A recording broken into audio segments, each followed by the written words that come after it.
Bonjour et bienvenue dans les voyages d'une âme. Je suis Gaëtan Molon, thérapeute de l'âme et je t'accompagne sur un chemin vers la paix intérieure. Dans ce podcast, je te propose des guidances, des réflexions, des partages, des pratiques pour te soutenir sur ce chemin de réconciliation avec toi-même. Ici, pas de vérité absolue, tu ne prends que ce qui est juste et que ce qui résonne à l'intérieur de toi. Avant de commencer l'épisode, une information, si tu souhaites recevoir une mini-guidance personnalisée, tu peux t'abonner à la newsletter Les Voyages de l'âme. Le lien pour recevoir la newsletter se trouve dans la description de l'épisode. Maintenant, place à l'épisode du jour. Aujourd'hui, je te propose un voyage un peu particulier autour d'une question qui me touche profondément. Et si la souffrance des adolescents d'aujourd'hui venait aussi nous inviter à regarder quelque chose en nous? Cet épisode est une porte ouverte vers une exploration que j'ai créée dans mon programme Ho'oponopono, une voie d'harmonie, une exploration intitulée Prendre soin de notre adolescent intérieur. Mais avant de parler de notre histoire personnelle, j'aimerais commencer par regarder ensemble ce qui se passe aujourd'hui dans notre monde. Depuis plusieurs années, la santé mentale des jeunes est devenue une préoccupation majeure. Tu le sais certainement, en 2025 et 2026, la santé mentale des jeunes est grande cause nationale. Et aujourd'hui, beaucoup de jeunes évoluent dans un monde marqué par de nombreuses incertitudes, les crises économiques, les tensions sociales et internationales, les inquiétudes liées à l'avenir, les questions environnementales. À cela s'ajoute un nouvel environnement relationnel, celui des réseaux sociaux, un espace où la comparaison est permanente, où l'image de soi est constamment exposée, où la recherche de validation extérieure peut prendre beaucoup de place. Les jeunes sont ainsi confrontés à une pression importante. Réussir, trouver leur voie, correspondre à certaines attentes, construire leur identité dans un monde où les repères changent rapidement. Et derrière ces réalités, il y a une souffrance qui s'exprime. Une souffrance qui peut prendre différentes formes. Anxiété, perte de confiance, isolement, découragement, sentiment de ne pas avoir sa place, dépression, des troubles mentaux plus graves comme la bipolarité, la schizophrénie, l'anorexie. Certains vont même jusqu'à faire une tentative de suicide, voire se suicider. Bien sûr, il n'existe pas une seule explication à cette situation. Le mal-être des jeunes est multifactoriel.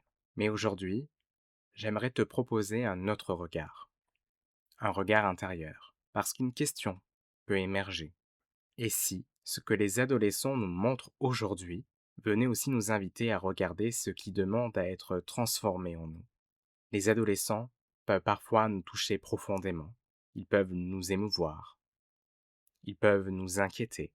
Ils peuvent aussi parfois nous déranger, parce qu'ils expriment souvent avec intensité ce que beaucoup d'adultes ont appris à contenir. Ils ressentent, ils questionnent, ils cherchent leur identité. Ils refusent parfois certaines choses qui n'ont plus de sens pour eux. Et cela peut venir réveiller quelque chose en nous. Une émotion oubliée, une blessure ancienne, une partie de notre histoire que nous avons mis de côté pour avancer. Alors, je t'invite à te poser une question. Lorsque je rencontre la souffrance d'un adolescent, qu'est-ce que cela vient toucher en moi? Est-ce que cela réveille de la tristesse, de la peur, de la colère, un sentiment d'impuissance, ou peut-être quelque chose de plus ancien?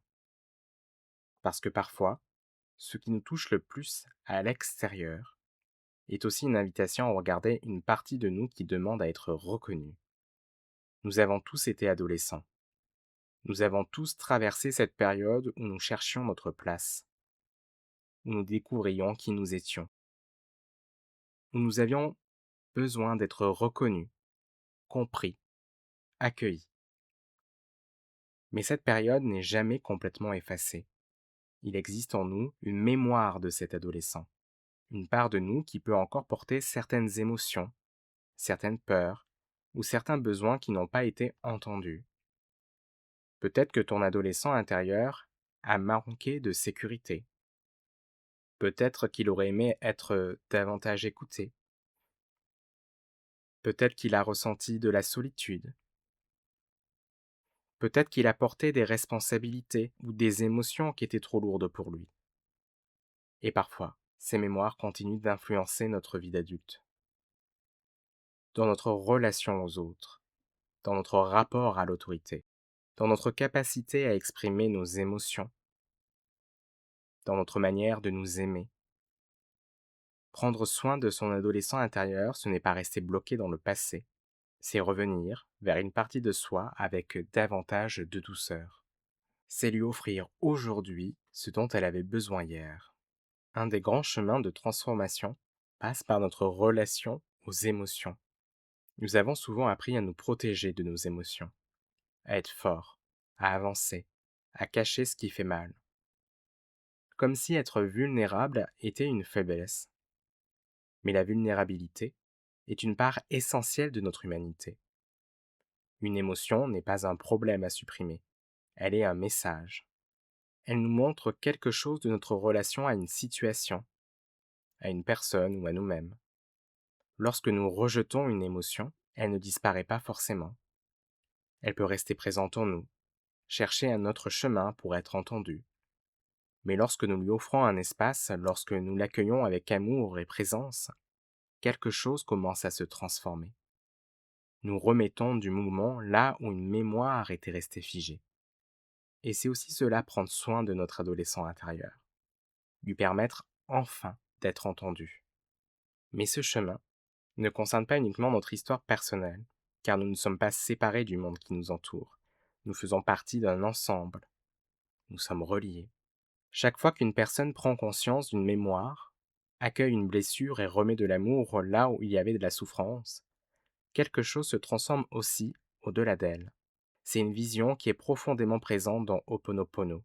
L'idée que nous pouvons commencer par nettoyer, apaiser et transformer ce qui se trouve en nous, non pas dans une recherche de perfection, mais dans un mouvement de réconciliation avec nous-mêmes, avec notre histoire, avec les autres, avec le monde. Car lorsque nous libérons nos propres mémoires, nous participons aussi, à notre échelle, à alléger le champ collectif. Nous ne pouvons pas transformer le monde uniquement par nos actions extérieures. Nous pouvons aussi contribuer à sa transformation par la paix que nous cultivons en nous. Dans cette exploration autour de l'adolescent intérieur, j'aborde également la question des mémoires familiales. Nous héritons tous d'une histoire, une histoire personnelle, mais aussi une histoire familiale. Nos ancêtres ont traversé leurs propres épreuves. Ils ont parfois vécu des peurs, des souffrances, des blessures, des événements dont la parole n'a pas toujours pu émerger. Et parfois, ce qui n'a pas été reconnu cherche encore un chemin pour être vu. Ce qui n'a pas été exprimé cherche parfois une voie pour être libéré. Cela ne signifie pas que toute souffrance vient uniquement de notre histoire familiale, mais cela nous invite à regarder avec plus de conscience ce que nous portons, à nous demander, est-ce que cette émotion appartient uniquement à mon histoire? Est-ce qu'elle résonne avec quelque chose de plus ancien? Mettre de la lumière sur nos mémoires, c'est déjà commencer un processus de transformation. C'est dans cette intention que j'ai créé l'exploration Prendre soin de notre adolescent intérieur dans mon programme Ho'oponopono, une voie d'harmonie. Pour moi, Ho'oponopono est un chemin de paix intérieure, une invitation à regarder ce qui demande à être aimé, à accueillir nos mémoires avec douceur, à libérer progressivement ce qui nous empêche d'être pleinement en harmonie. Dans cette exploration, je propose plusieurs pratiques guidées pour aller à la rencontre de notre adolescent intérieur, libérer certaines mémoires et ouvrir à un espace de réconciliation. Mais avant de terminer cet épisode, je t'invite simplement à prendre un instant, peut-être fermer les yeux, porter ton attention vers ton cœur et te demander quelle part de mon adolescent intérieur demande aujourd'hui à être entendue.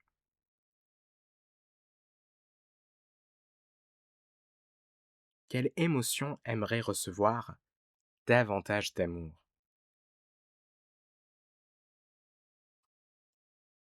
Qu'est-ce que je peux commencer à apaiser en moi pour participer à davantage de paix autour de moi? Accueille simplement ce qui vient. Il n'y a rien à forcer.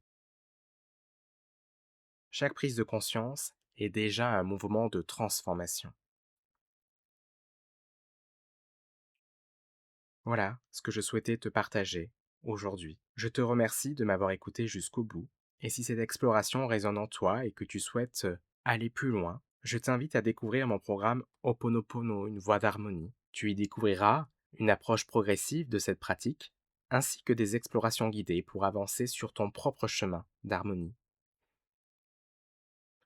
Tu trouveras toutes les informations dans la description de cet épisode. Je te souhaite de prendre soin de ton histoire, de toutes les parts de toi qui demandent à être accueillies, et je te souhaite surtout de continuer à avancer avec douceur sur ton chemin de lumière. À très bientôt pour un nouvel épisode.